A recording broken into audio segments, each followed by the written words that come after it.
اسلام اس دین کو کہتے ہیں جس میں اونچ نیچ کا فرق نہیں، جہاں امیری غریبی یہ سارے سسٹم نہیں۔ یہ کاسٹزم کہاں سے اسلام میں نہیں۔ اگر تم برادری کے فرق کرتے ہو تو یہ جہالت ہے۔ ہمارے یہاں ان تمام چیزوں کی مذمت کی گئی ہے، اور یہ اسلام پر پھونکنے والے لوگوں سے پھر میں کہتا ہوں ذرا اپنے دامن میں جھانک کر کے دیکھ لو، آج بھی تمہارے یہاں مار توڑ ہے۔ اس برادری کا آدمی اس برادری سے شادی نہیں کر سکتا۔ ارے راجستھان میں آج بھی ہے، چھوٹی برادری والوں کو اگر وہ آ کر کے پانی کے گلاس کو ہاتھ بھی لگا دیے تو ان کا گلاس توڑ دیا جاتا ہے، آج بھی ہے۔ دلت لوگوں کے ساتھ آج بھی یہ ناانصافی ہے۔ ہندوستان کی بات کر رہا ہوں، اور اسلام اس دین کو کہتے ہیں جہاں سب امیر غریب ایک ہو گئے۔ اسی لیے شاعر نے کہا تھا، شاعر مشرق نے، کہ آ گیا عین لڑائی میں گر وقت نماز۔ یہ اسلام کا فلسفہ ہے۔ آخری میں سمجھا رہا ہوں اسلام کی ایکویلٹی کو، مساوات کو تم کیا سمجھ سکو گے؟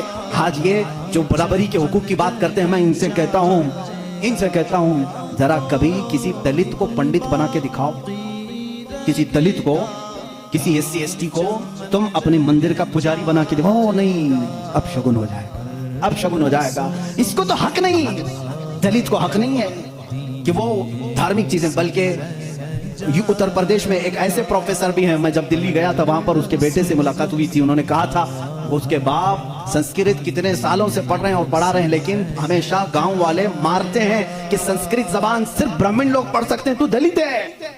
یہ کاسٹزم یہاں پر بھی چل رہا ہے، اس کے خلاف کیوں نہیں کوئی قانون لاتے؟ مندروں میں پجاری اور پنڈت دلت برادری کے بھی لوگ ہونا چاہیے، یہ میں ان کی طرف سے آواز اٹھا رہا ہوں۔ لاؤ تم، آؤ ادھر مسجد کے مصلی پر دیکھو، مسجد کے مصلی کے لیے کہیں پر بھی یہ شرط نہیں خان ہونا چاہیے، پٹھان ہونا چاہیے، بلکہ یہاں پر شرط یہ ہے حافظ قرآن ہو، بس وہ ہمارے سروں کے لیے امام ہے، وہ ہماری نمازوں کا امام ہے۔ اگر علم دین مصطفیٰ ہے وہ ہماری نمازوں کا امام ہے، اگر وہ تقوی و طہارت تجوید کو جانتا ہے وہ ہمارا امام ہے۔ شریعت صرف اتنا کہتی ہے ایمان ہو، باقی کسی بھی برادری کا ہو، ایمان ہو کسی بھی برادری کا ہو، وہ امام بن سکتا ہے۔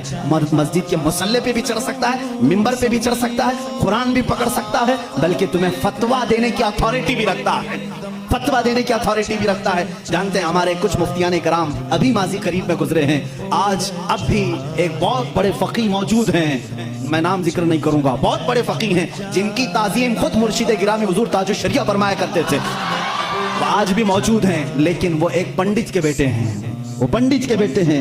شروع میں خود ان کی گھر کے ماحول ایسے تھے، پورے ہندوانہ رسم و رواج تھے، لیکن مجاہد ملت کا قافلہ آیا تھا، وہ ایمان لائے اور درس نظامیہ پڑھا، عالم بنے، محدث بنے، فقیہ بنے۔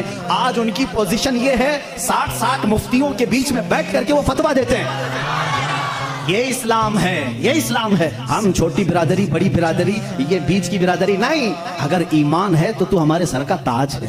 اگر تیرے دل مجھے یہاں کیوں بٹھایا، کبھی میرے سننے والوں نے یہ نہیں پوچھا کہ تمہاری برادری کیا ہے، کبھی نہیں پوچھا، بلکہ انہوں نے صرف یہی دیکھا ہے کہ بولتا تو نبی کی بات ہے، بس اتنی کافی ہے۔ اسی لیے آخری یہ شعر پر میں اپنی گفتگو ختم کرتا ہوں۔ اقبال نے کہا تھا، آ گیا عین لڑائی میں گر وقت نماز، قبلہ روحوں کے زمین بوس ہوئی قوم حجاز، ایک ہی صف میں کھڑے ہو گئے محمود و ایاز، نہ کوئی بندہ رہا نہ کوئی بندہ نواز۔